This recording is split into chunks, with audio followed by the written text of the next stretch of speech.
भद्रक जिला वासुदेवपुर ब्लॉक खरीदा विनायकपुर गाँव बिक्री होता शिशु 3 दिन पर घर को फेरी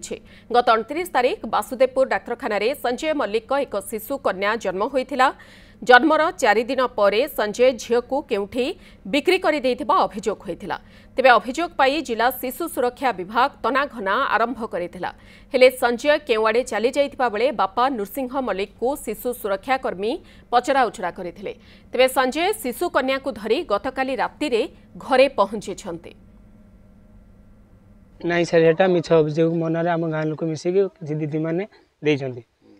मु किंतु काकू छुआ बिक्री करनी कि क्या देनी मो सांग घर बंधु बांधव घरे रखी पुणी एवं नहीं आई माने माने किसी लोक मैंने मो ना कम्प्लेन कले थाना रे मु 5 लाख को छुआ को बिक्री कर दी से नहीं आई देख मो छुआ मो पाखर तो क्या बिक्री कर 5 लाख ना सारे बिक्री कर बंधु बांधव घर देता